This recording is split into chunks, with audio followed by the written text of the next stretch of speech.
La semaine dernière, on a vu donc que Dieu était un Dieu relationnel. Ce n'était pas un Dieu qui nous envoyait des rayons solaires en nous disant ce que nous devons faire, mais c'était un Dieu qui s'approchait de nous. Vous vous souvenez de ça? Et on a vu tout ce que la Bible disait sur ce sujet. On ne peut pas être exhaustif, mais on a vu un peu tout ce que Dieu nous dit à travers sa parole. Et il nous rejoint là où nous sommes. Il ne change pas, mais il s'adapte à nous. Ça me rappelle cette parole de Paul où il disait « Je me fais tout à tous ». Pas pour se réunir, mais pour, vous savez, embrasser dans cette relation, pour pouvoir apporter la parole de Dieu dans toutes les réalités de tout en chacun. Dieu rejoint chaque personne là où elle est. Chaque personne. Mais ne la laisse jamais là où elle est. Il appelle, il accompagne, il corrige, il redresse, il restaure, il transforme et après, il nous envoie. Et à la fin, on sera dans son repos éternel. Et puis, comme Jésus le dit dans Jean 17, on sera dans cette éternité. Et l'éternité, c'est de le connaître, lui, le seul vrai Dieu, jusqu'à la fin des temps. Ésaïe 42, 16. Je ferai marcher les aveugles sur un chemin qu'ils ne connaissent pas. Je les conduirai par des sentiers qu'ils ignorent. Je changerai devant eux les ténèbres en lumière et les endroits tortueux en plaine.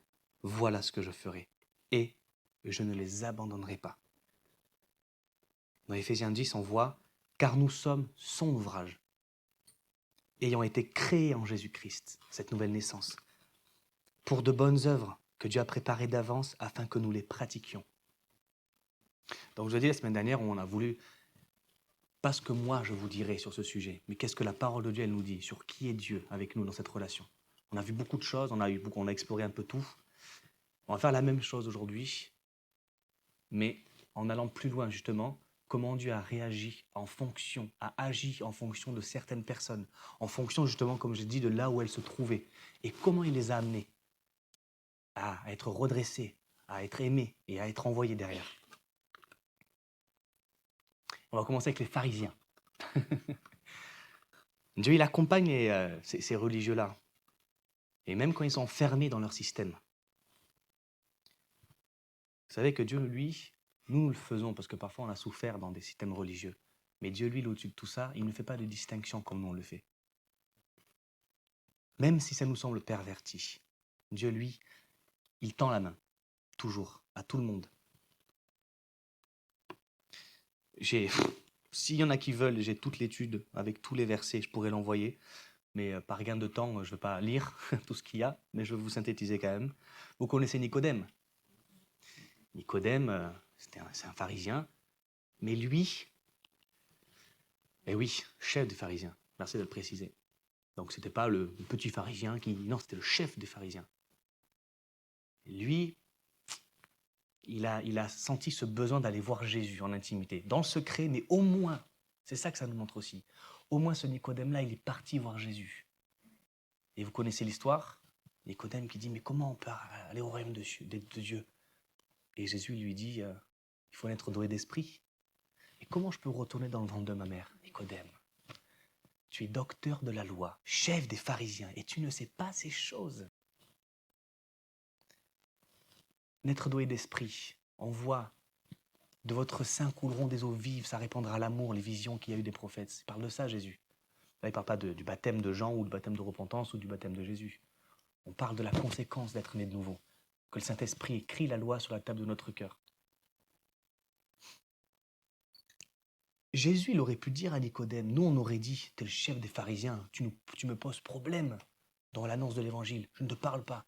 Non, Jésus, il a accepté même de rencontrer Nicodème en pleine nuit, dans le secret. Il aurait pu lui dire, assume mon gars, Jésus n'aurait pas dit mon gars, il aurait dit, assume Nicodème, tu es le chef des religieux, assume devant tous, si tu penses que c'est la vérité. Pourquoi n'assumerais-tu pas devant tous de venir me voir en public? En public. Non, Jésus, c'est cette relation de je sais que ça portera du fruit d'agir comme ça, donc je vais agir comme ça avec lui. Il allait chercher Nicodème dans l'intimité, là où Nicodème se trouvait, pour l'amener plus loin. Parce que qu'est-ce qu'on voit plus loin? Jean 7. Nicodème, dans Jean chapitre 7, verset 50. Nicodème qui était venu de nuit vers Jésus et qui était l'un d'entre eux. Parce que là, il se passe le Sanhédrin, il parle de Jésus, etc. Et donc il leur dit, Notre loi condamne-t-il un homme avant qu'on l'entende et que l'on sache ce qu'il a fait? Il le défend, alors que les autres l'accusent. Il faut le tuer, il se fait Dieu, il faut le tuer. Il blasphème. Et encore plus loin dans Jean 19, après cela, Joseph d'Arimathée, qui était disciple de Jésus, mais en secret par crainte des Juifs, demanda à Pilate la permission de prendre le corps de Jésus, c'est après la crucifixion. Et Pilate le permit. Il vint donc et prit le corps de Jésus.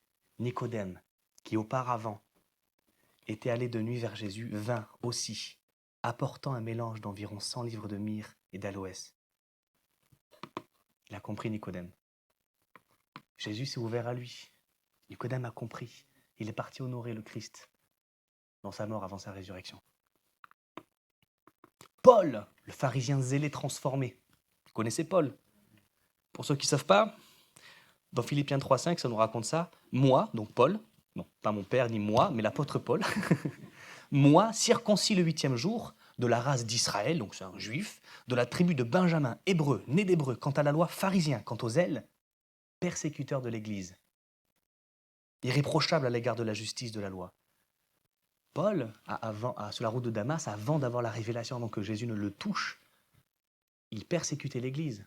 Quand je dis persécuter l'Église, il tuait femmes, enfants, chrétiens, confessant le nom de Jésus.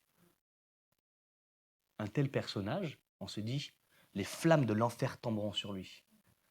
Mais Dieu a dit, non, lui, je veux faire quelque chose. Je vois quelque chose que vous ne voyez pas. Révélation sur la route de Damas. Dans Acte 9, on voit, comme il était en chemin, qui approchait de Damas, tout à coup, la lumière venant du ciel descendit autour de lui, il tomba par terre, et vous connaissez la suite. Jésus qui dit, pourquoi me persécutes-tu? Et là, il reconnaît, Seigneur, pardon, repentance, écaille sur les yeux.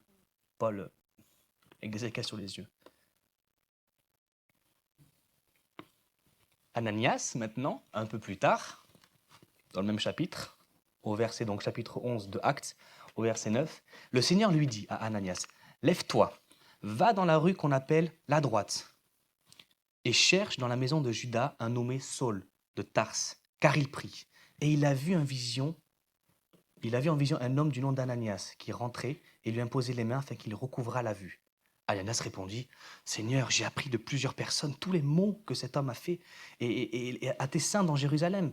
Et il a ici des pouvoirs de la part des principaux sacrificateurs pour lier tous ceux qui invoquent ton nom. » Mais le Seigneur lui dit, « Va, car cet homme est un instrument que j'ai choisi pour porter mon nom devant les nations, devant les rois, devant les fils d'Israël. » On connaît après le ministère de Paul, tout ce qui s'est passé. Donc on a un Dieu qui accepte de se révéler dans l'intimité. On a aussi un Dieu qui choisit de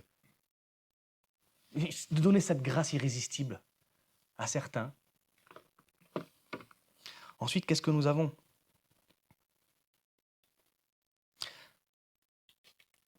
Dans ça, on voit que Dieu, il voit plus que c'est important de se le dire. Dieu voit plus que ce que nous voyons. C'est pour ça que Dieu nous demande de rester fidèle à sa parole.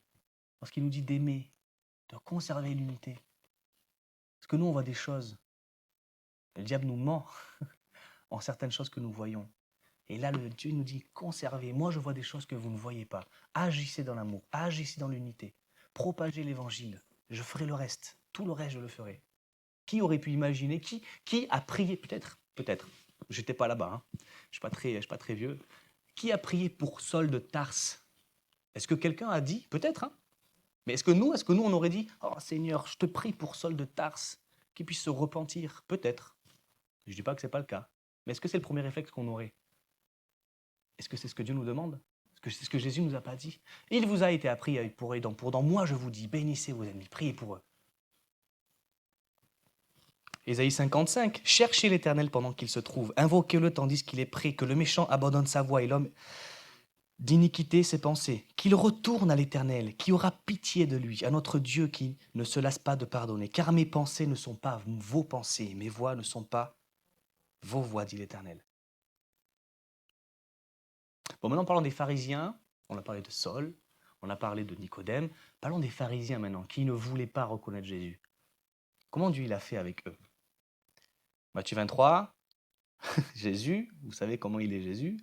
C'est pas l'amour doux, c'est l'amour parfait. Douceur quand il faut de la douceur, fermeté quand il faut de la fermeté, protection quand il y a besoin de protection, ainsi de suite. Je ne vais pas vous lire tout le, tout le chapitre, parce que c'est tout le chapitre de Matthieu 23. Malheur à vous, scribes, pharisiens, parce que vous faites le mal, vous faites ci, vous faites ça. Il n'y a pas de langue de bois, Jésus ne dit pas, oui, vous faites mal, mais vous avez une position, on peut s'entretenir, on peut s'entraider. Dieu est dans le vrai. Et tout ce chapitre 23 de Matthieu montre la colère de Dieu sur les agissements des pasteurs d'Israël. Et ce reproche, on le retrouve bien avant dans Jérémie 23. Malheur aux pasteurs qui... Jérémie 23, au début du chapitre, verset 1. Malheur aux pasteurs qui détruisent et dispersent le troupeau de mon pâturage, dit l'Éternel. C'est pourquoi ainsi parle l'Éternel, le Dieu d'Israël, sur les pasteurs qui paissent mon troupeau. Vous avez dispersé mes brebis, vous les avez chassées, vous n'en avez pas pris soin. Voici, je vous châtierai à cause de la méchanceté de vos actions, dit l'Éternel, et je rassemblerai le reste de mes brebis, de tout le pays. Il annonce quelque chose. Où je les ai chassées, je les ramènerai dans leur pâturage, elles seront fécondes et multiplieront. Et j'établirai sur elles des pasteurs qui paîtront, et elles n'auront plus de crainte, plus de terreur. Elles n'en manquera aucune, dit l'Éternel. Voici les jours viennent, dit l'Éternel, où je susciterai à David un germe juste. C'est qui ce germe juste? Fils de David, aie pitié de moi. C'est David, c'est Jésus ce germe juste. On l'appellera l'Éternel, notre justice. Et Jésus est en train de faire tous ces reproches-là aux pharisiens. Mais, dans ce même chapitre, il n'y a pas que des reproches. Vous savez, Jérusalem, ça a été une usine de meurtre des prophètes, dans toute l'histoire. Une usine à meurtre de tous les prophètes. Les prophètes viennent à Jérusalem, c'est la grande ville, puis ils confessent le nom de l'Éternel. Ils rappellent la loi que les Juifs avaient oubliée en se prostituant à d'autres dieux, en idolâtrant d'autres dieux, en oubliant l'Éternel et ses commandements de prendre soin du plus faible, de prendre soin de l'opprimé, de l'indigent, de l'indigne, de celui qui est étranger, de celui qui est indigène. Dieu voulait juste ça dans sa parole. Tout ce que nous voyons, c'est « ma loi sera la même pour même ceux qui sont étrangers et qui viendront ». Il n'y a pas ça autre part, on l'a vu la semaine dernière, il n'y a pas ça dans les autres communes, dans les autres pays, dans les autres... Et dans Matthieu 23, du coup, dans ce même chapitre, à la fin, dans ce chapitre, Jérusalem, Jérusalem, c'est Jésus qui parle, qui tue les prophètes et qui lapide ceux qui te sont envoyés. Combien de fois ai-je voulu rassembler tes enfants, comme une poule rassemble ses poussins sous ses ailes, et vous ne l'avez pas voulu. Il n'a pas dit... Vous avez fait, j'ai essayé de les rassembler et vous avez fait tout ça. Non, il a dit, pendant que vous faisiez tout ça, combien de fois ai-je essayé de vous rassembler? Dieu est un Dieu qui agit même contre ceux qui travaillent contre lui. Il essaye quand même de les rassembler, Dieu. Voilà qui c'est Dieu. Dieu accompagne aussi les pouvoirs religieux qui résistent, les Sadducéens. Après, on va passer à d'autres. On voit les religieux.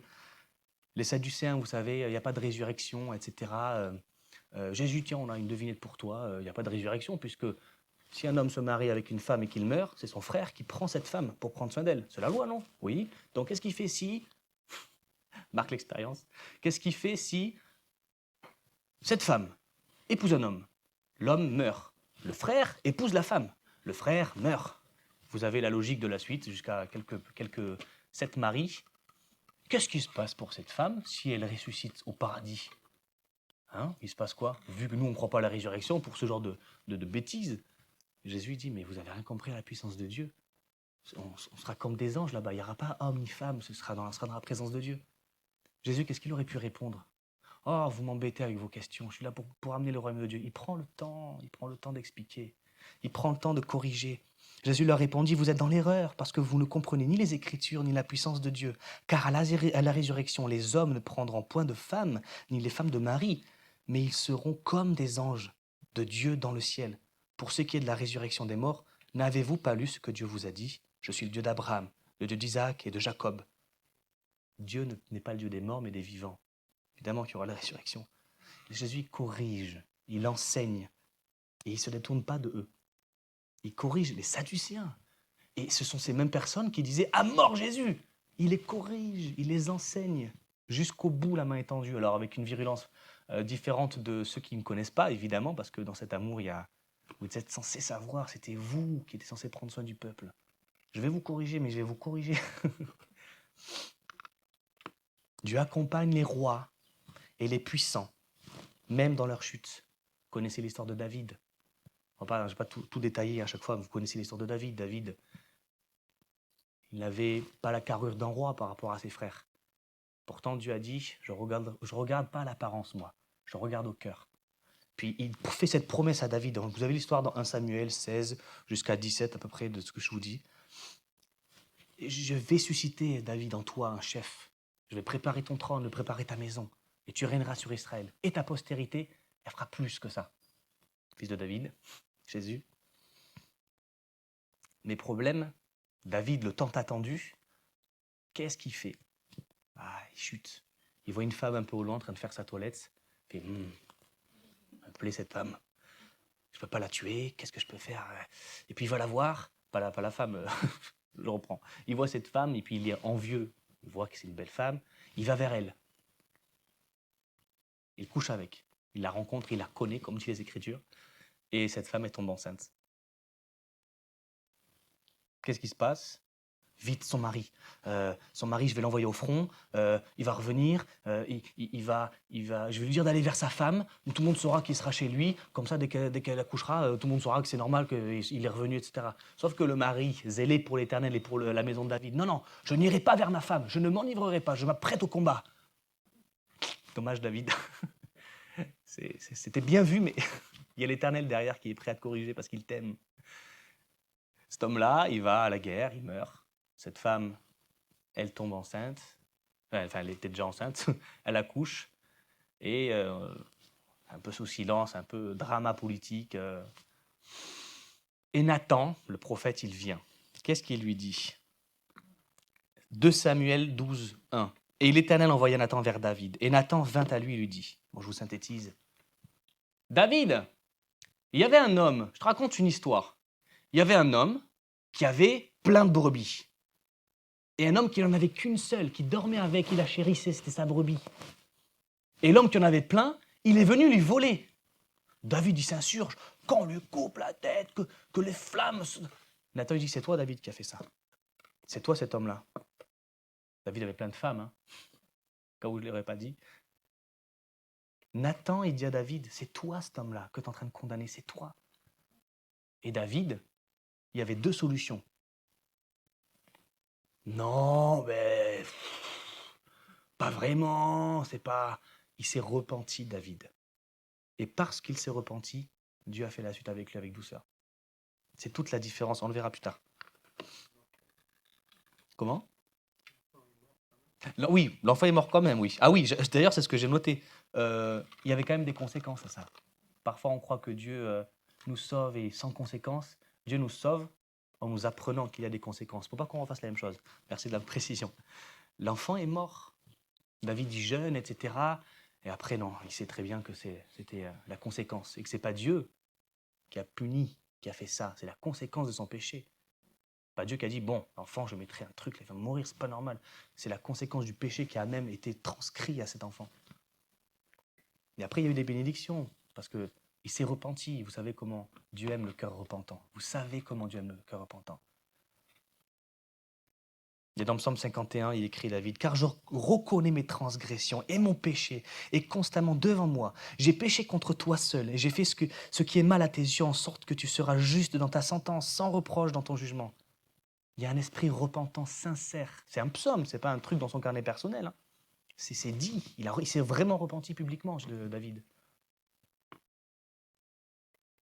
Et Dieu, il accompagne aussi les gens impulsifs, faibles et instables. Pierre. Jésus l'appelle avec la pêche miraculeuse qu'on retrouve dans Luc 5. Et Jésus lui dit, ne crains pas, tu seras maintenant pêcheur d'hommes. Il le qualifie. Et ensuite, il y a le ministère de Jésus. Il y a pas les apôtres, si, enfin les disciples, voilà, qui suivent Jésus pendant 3 ans, etc. Puis ils sont tout feu, tout flamme, ils voient Jésus faire des miracles. Et puis ils disent, mais c'est toi le Fils de Dieu, c'est toi le Messie, le Christ que nous attendions. Ils le reconnaissent, etc. Et puis Jésus lui dit, le Seigneur, non, Pierre, non plus. Si, voilà. Le Seigneur dit, donc Jésus il dit, Simon, Simon, Satan vous a réclamé pour vous cribler comme le froment. Mais j'ai prié pour toi afin que tu ne défailles point dans ta foi. Et toi, tu seras converti affermi tes frères. Et après, au repas, Jésus il dit plusieurs fois, mais là il dit tellement de fois que les disciples se disent, mais il va mourir, qu'est-ce qu'il dit? Parce que Jésus, plusieurs fois, il dit, je m'en vais, le Fils de l'homme doit être donné, livré, et se relèvera le troisième jour. Il leur annonce, les disciples ne comprennent pas trop, parce qu'ils sont dans une euphorie de, c'est le libérateur d'Israël, il va prendre l'épée, combattre les Romains, on sera libre, comme le disent les Écritures. Mais les Écritures, en fait, elles vont plus profond que ça, elles parlent de l'humanité et du péché. Et Jésus, il lui dit à Pierre, en vérité Pierre, d'abord il dit qu'il va mourir, et Pierre il dit, non jamais, je te suivrai jusqu'au bout de la mort, je mourrai pour toi, j'irai en prison. Il lui dit tout. Et Jésus, connaissant toutes choses, il lui dit, Pierre, avant que le coq n'ait chanté, tu me renieras 3 fois. C'est dur pour Pierre d'entendre ça. Qui pense que Pierre aimait sincèrement Jésus? Moi, je pense que Pierre aimait sincèrement Jésus. Vous aussi. Mais Jésus lui dit ça. Mais c'est une vérité qui a l'air de faire mal, mais qui est en fait un baume par rapport à ce que Pierre va vraiment faire. Parce que Jésus le prépare à la repentance déjà. Jésus savait, vous imaginez, Jésus savait ce qu'il attendait à la croix. Et il prend soin de protéger dans la douceur son disciple. Il pourrait dire, oh, bon, il va me renier, d'accord. Il prend soin de lui dire, tu vas me renier, Pierre, 3 fois avant que le coq chante. Évidemment, Pierre, il dit non, et je pense qu'il était sincère. Luc 22, Pierre répondit, homme, je ne sais ce que tu dis au même instant. Comme il parlait encore, le coq chanta. Donc on a Pierre dans la même soirée, là, il fait plusieurs endroits. Mais attends, mais t'es Pierre, t'es le disciple de celui qu'on va crucifier. Non, non, je ne connais pas cet homme. Par le ciel, je le jure, je ne connais pas cet homme. Donc Pierre répondit, homme, je ne sais ce que tu dis. Au même instant, au même instant, comme il parlait encore, le coq chanta. Et la vision terrible, le Seigneur s'étant retourné, regarde à Pierre. La vision quand même, vous imaginez. Pierre, il dit, non, je ne le connais pas. Ah, ah, ah. Jésus qui se retourne, Pierre qui le regarde. Oh. Vous imaginez la vision? Il a trahi son Dieu, qu'il a reconnu. C'est toi le Fils de Dieu. Tu es le oint, tu es le Saint d'Israël. Et Pierre se souvint de la parole que le Seigneur lui avait dite. Avant que le coq chante aujourd'hui, tu me renieras 3 fois. Et étant sorti, il pleura amèrement. Tu m'étonnes. Et donc là, on a Pierre qui a renié le Christ qui est crucifié, comme il l'avait annoncé. Et Pierre qui retourne avec ses amis, ses disciples. Quelle aventure on a vécue ensemble, tout est fini, il pêche. Et puis, il voit un homme au loin. Jette les filets à gauche, prépare un poisson. Pierre, qui devait être tout nu ou très peu habillé, s'habille, et il va dans l'eau pour le retrouver. Et bon, il se retrouve, etc., il donne à manger. Et qu'est-ce qu'il lui dit, Jésus? Pierre, tu te rends compte ce que tu as fait? Tu as dit que j'étais Seigneur, que j'étais le Christ, le Fils de Dieu, tu m'as renié. C'est ça qu'il a dit, Jésus? Moi, je trouve ça bouleversant ce que Jésus a dit à Pierre. Par 3 fois, Pierre a renié Jésus. Par 3 fois, Jésus a dit, Pierre, m'aimes-tu? Pierre, m'aimes-tu? Pierre, m'aimes-tu? Est-ce que tu m'aimes? Pierre qui doit pleurer, oui, Seigneur, je t'aime, tu le sais. Vous pouvez trahir Dieu, qu'il reviendra à vous. C'est ça vous pouvez renier Dieu, qu'il reviendra à vous si vous revenez à lui. Jésus était à côté de Pierre pendant 3 ans. Et Pierre a vu des miracles, il l'a vu marcher sur l'eau, il l'a vu guérir des lépreux alors que c'était même interdit de s'en approcher. Il l'a vu ressusciter des gens à distance, il l'a vu faire des choses incroyables, enlever des démons. On n'est même plus dans la foi, on est dans l'évidence. Et il le renie par 3 fois. Et Jésus, ayant conscience de tout ça, c'est quand même lui qui a fait les miracles, il lui dit, m'aimes-tu? Je vais te réhabiliter à moi, parce que je suis un Dieu qui aime. Voilà qui je suis. Ensuite, il le transforme en tes mains. Va, paie mes brebis. Alors que c'était un traître. Dieu a confiance en nous. Il nous aime, il nous qualifie. Et aussi, Dieu, ceux qu'on oublie souvent, lui, il ne les oublie pas. Il accompagne les marginaux, les exclus, les personnes au passé lourd.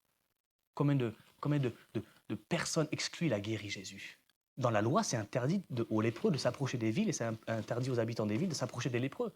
C'est une loi bien, une loi très bonne. Pourquoi? Parce que sinon, tout le monde a la peste et tout le monde est détruit. Mais Jésus, lui, il est différent. Il porte la sainteté. Il ne peut pas être souillé. Donc il va vers eux. Combien de fois il a guéri? Les 10 lépreux, il y en a un seul qui se retourne. Gratuitement. Et il ne les oublie pas, les marginaux. Et on va même dans l'Ancien Testament, Rahab. Rahab, c'était une prostituée d'une ville à Jéricho. Jéricho, une ville vouée par interdit par Dieu parce qu'il voulait dominer là où les Juifs devaient s'imposer pour que ça prospère, que Jésus vienne. C'était des promesses. Faites le tour, etc. Faites le tour. Mais avant ça, il y avait des espions qui y sont allés. Et ces espions, ils ont été repérés. Bon, Jéricho avait peur du peuple d'Israël, mais 2 personnes du peuple d'Israël, devant Jéricho, c'est compliqué. Ils ont été repérés. Ils se cachent, et puis ils sont devant une prostituée, Rahab. Je ne vais pas tout vous lire, hein, vous connaissez l'histoire, mais je la synthétise quand même. Ils entrèrent dans la maison d'une prostituée qui se nomme Rahab. C'est dans Josué 2:1 que vous aurez l'histoire. Et donc Rahab, elle dit, nous avons appris et nous avons perdu courage que vous étiez là, et tous nos esprits sont abattus, rien qu'à votre aspect. Car c'est l'Éternel, votre Dieu, qui est Dieu en haut des cieux et en bas sur la terre. Oh, elle l'a reconnu, l'Éternel, comme le seul Dieu vivant. Et ensuite, Josué 6. Josué laissa la vie arabe, la prostituée, à la maison de son père et tous ceux qui lui appartenaient. Elle a habité au milieu d'Israël jusqu'à ce jour parce qu'elle avait caché les messagers de Josué que Josué avait envoyés pour explorer Jéricho. Avant d'aller dans la suite de Rahab, qu'est-ce qu'il leur a dit à Rahab pour ne pas que pendant le siège, on tue tout le monde, Rahab et sa famille. Il leur a dit, tu mettras un mouchoir, un tissu de couleur cramoisie. Et tous ceux qui sont dans cette maison seront saufs. Moi, ça me rappelle la Pâque. Moi, ça me rappelle le sang de Jésus qui nous couvre. La Bible ne le dit pas pour rien. Pourquoi ce détail ? Pourquoi ce détail ? Et Rahab, une prostituée étrangère, elle est dans la généalogie de Jésus. Mais vous vous rendez compte ? Le cœur de Dieu, qu'est-ce que ça signifie ? En plus, il y a des fois, on lit une généalogie et on fait « c'est long ». Oui, ça l'est. Mais dans les généalogies qu'on retrouve dans les évangiles, il y en a 2, Matthieu et Luc, je crois, ou une dans Luc, enfin peu importe. On retrouve dans le début de 2 évangiles 2 généalogies différentes. Alors, ça paraît contradictoire, mais non, c'est pour montrer 2 choses différentes. Une où on voit tous les... Bon, alors, c'est une expression, hein, c'est des gens que j'honore, hein, mais tous les bras cassés qui font partie de ça. J'en suis un, je vous le dis, j'en suis un. Moi aussi. Il n'y a que 3 qui ont levé la main, non. Et Dieu, il ne regarde pas à qui nous sommes. On l'a dit avec David, il regarde au cœur. On n'est pas conscient de ce que Dieu veut de nous, du plan de Dieu, et on n'est pas compétent non plus. Mais Dieu, derrière, il nous qualifie. Il nous qualifie. Et Rahab est dans la généalogie de Jésus. Même dans Hébreu, on parle d'elle. C'est par la foi que les murailles de Jéricho tombèrent après qu'on eut fait le tour pendant 7 jours. C'est par la foi que Rahab, la prostituée, ne périt pas avec les rebelles, parce qu'elle avait reçu les espions avec bienveillance. Et Jacques confirme ça. Que vous savez, la foi, c'est, les œuvres, c'est censé être l'accomplissement d'une foi. Okay. Donc, surtout pour Jacques. Rahab, la prostituée, ne fut-il pas également justifiée par les œuvres, parce qu'elle avait une foi vivante, lorsqu'elle reçut les messagers et qu'elle les fit entrer par l'autre chemin? La femme samaritaine, les Samaritains, pareil, étrangers, on ne touche pas. Jésus va la voir au puits dans Jean 4. Il lui révèle sa vie. Elle le reconnaît comme quelqu'un de spécial, très spécial. Et ensuite, il la conforte. Je suis l'eau de vie. Va, parle, annonce-moi. Et ça fonctionne. Jésus l'a envoyé, elle a annoncé les gens. Ouah, quand Jésus est revenu plus tard. On a qui d'autre? Zachée, le publicain, celui que tout le monde détestait, le collabo, que tu dis souvent. Zachée, je dois demeurer chez toi ce soir, Zachée. Descends de ton arbre. Il est touché par la grâce. Je rendrai à ceux que j'ai fait du mal. Et en conformément à la loi juive, si j'ai fait du tort à quelqu'un, je le rembourserai jusqu'à 4 fois au quintuple. Quadruple. Quintuple, c'est 15, c'est pas 4. Et Dieu accompagne les étrangers des nations. Ruth, moi, la Moabite, elle n'a rien à voir avec le peuple juif. Mais elle a dit à Naomi, merci. J'allais dire Ruth, non. À Naomi, ton Dieu sera mon Dieu. L'Éternel l'a entendu. Eh bien, tu es ma fille. Tout ça, c'est celui qui... Vous savez, on l'a vu la semaine dernière aussi, celui qui confesse le nom de l'Éternel, celui qui reconnaît l'Éternel. L'Éternel, il fait, viens, Il n'y a pas de... Les murs s'arrêtent à Jérusalem, à mon peuple, et non. Non, non, même ceux qui sortent, qui viennent, ont la même loi, la bonne loi, que ceux qui y sont déjà avec les Juifs. Dieu ne fait pas de distinction des peuples. Et Jésus est parti voir la Samaritaine. Et Ruth fait partie de la généalogie aussi, Ruth. Et qu'est-ce qu'on apprend aussi, c'est que Dieu là dans sa souffrance. J'ai pas d'enfant, non, c'est pas Ruth. Ça, c'est pas Ruth. Naaman, un général ennemi, un général, chef de guerre, ennemi du peuple d'Israël. Oh, j'ai de la lèpre.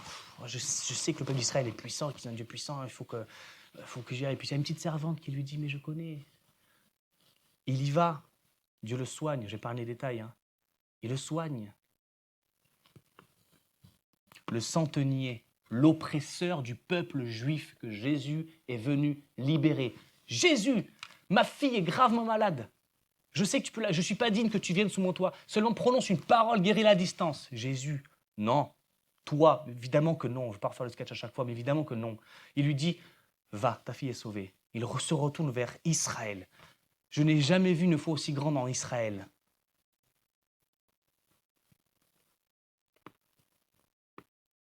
Dieu accompagne les femmes dans leur douleur.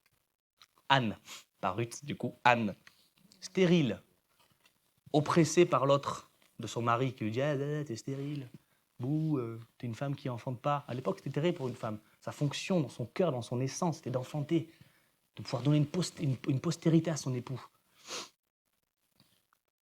Elle prie avec amertume, Dieu la voit, Dieu la bénit.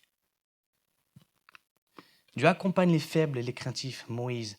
Je ne sais pas parler, je l'accompagnerai. Regarde, prends Aaron, etc. Je l'accompagnerai. Dieu n'appelle pas les qualifiés, il qualifie ceux qu'il a appelés.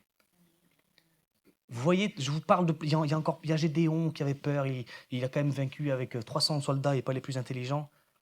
Jérémie, dans sa jeunesse, mais je suis jeune. Je répondis, ah Seigneur éternel, voici, je ne sais point parler, car je suis un enfant. L'Éternel me dit, ne dis pas, je suis un enfant, car tu iras vers tous ceux auprès de qui je t'enverrai. Tu diras tout ce que je t'ordonnerai. Ne les crains point, car je suis avec toi pour te délivrer, dit l'Éternel. T'es pas trop vieux, t'es pas trop jeune, t'es pas trop ci, t'es pas trop ça. Si Dieu t'appelle et qu'il te qualifie, il le fera. C'est même pas nous, c'est pour ça. Des fois, Dieu prend les plus faibles. C'est parce que c'est pas nous. Il ne s'agit pas de nous. Dans un monde aujourd'hui où tout tourne autour de nous, je vous le dis, il ne s'agit pas de nous, il s'agit du Dieu très haut qui nous prend pour faire des choses exceptionnelles.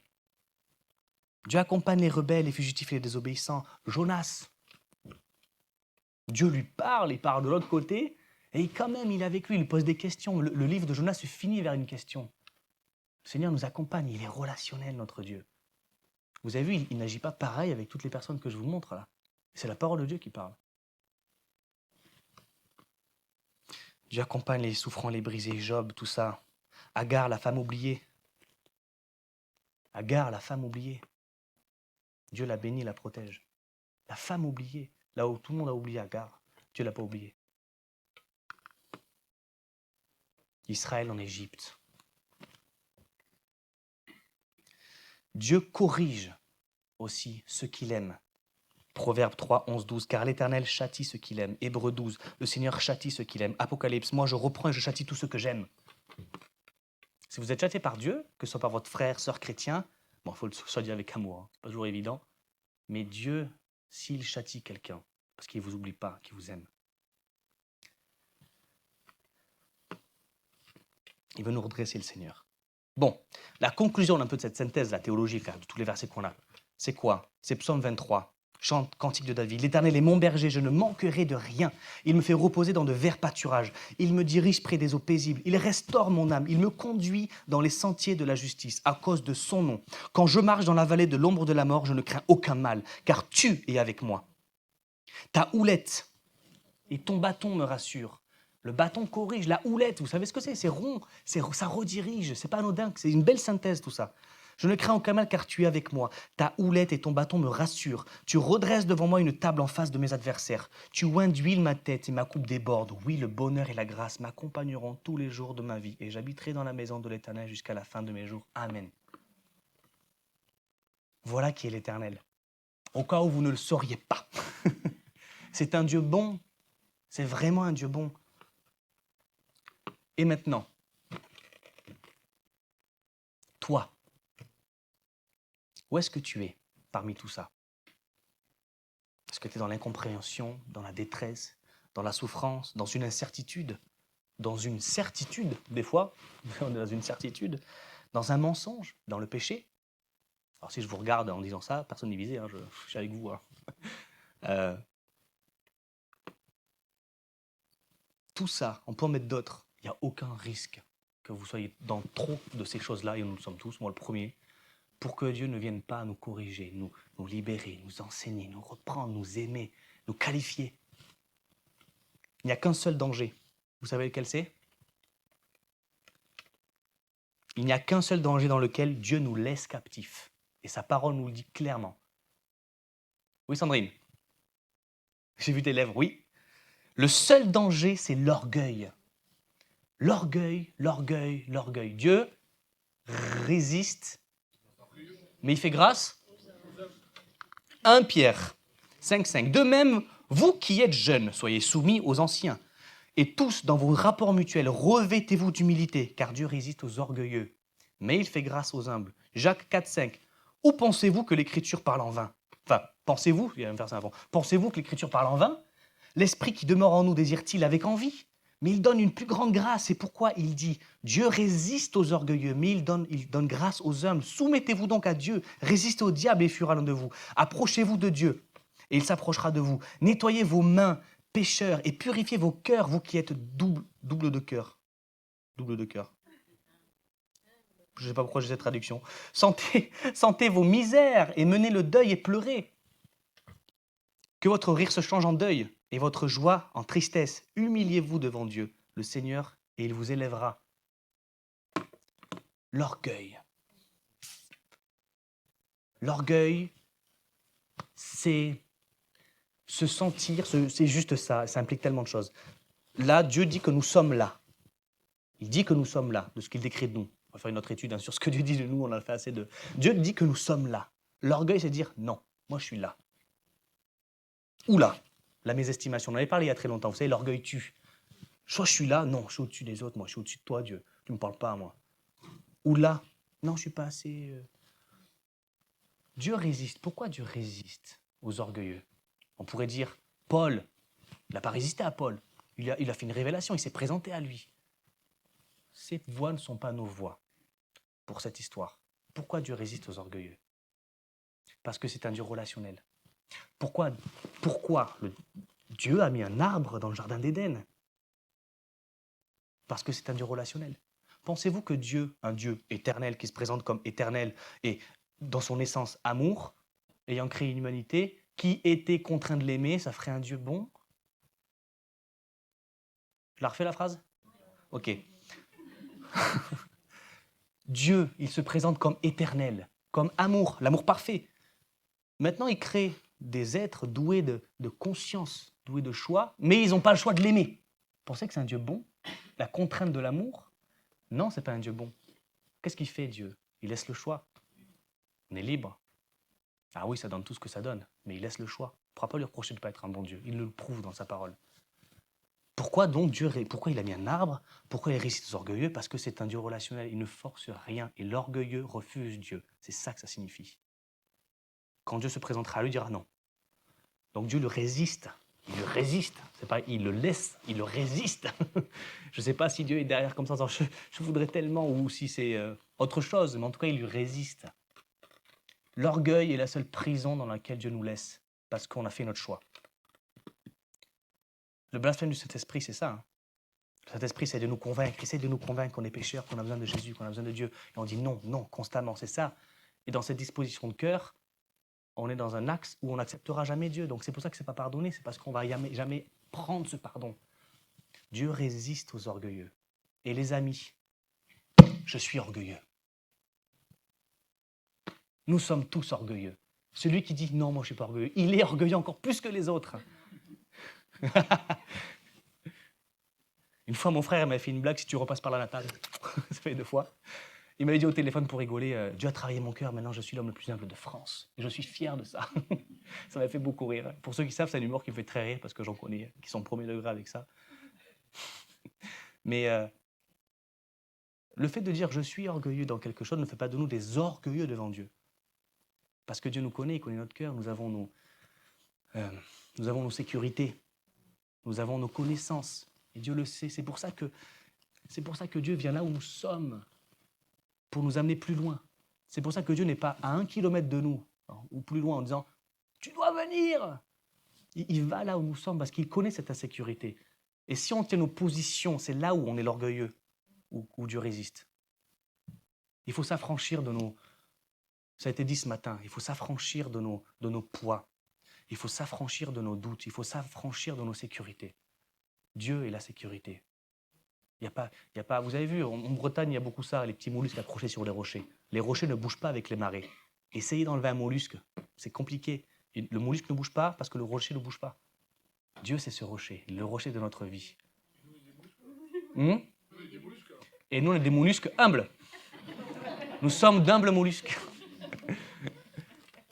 Ce Dieu-là, je vous le présente, même pas moi, le texte, c'est ce qu'il dit. Et encore une fois, je ne peux pas être exhaustif.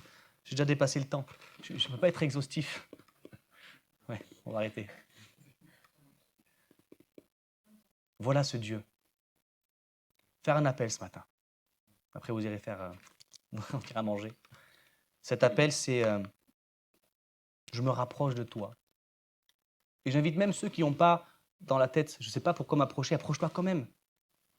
Parce que c'est cette idée d'aller plus loin avec le Seigneur, de faire partie de ceux avec qui le Dieu de cette relation, bon, il est d'autres choses, hein, mais de ce Dieu relationnel pour qu'il rentre en relation avec toi, pour aller plus loin, même si tu es déjà en relation avec Dieu, même si tu es déjà bien avec le Seigneur. Réponds à l'appel pour aller plus loin, de recevoir une grâce particulière ce matin, d'aller plus loin avec le Seigneur.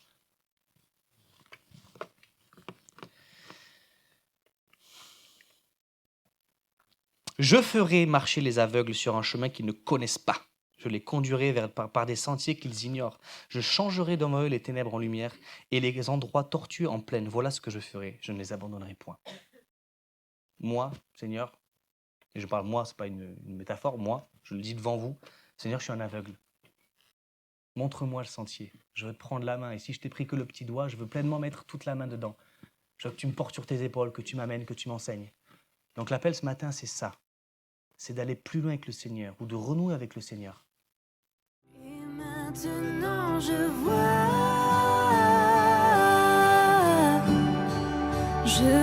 l'amour, la grâce dans tes yeux, donnant ta vie pour moi, me ramenant de la mort à la vie.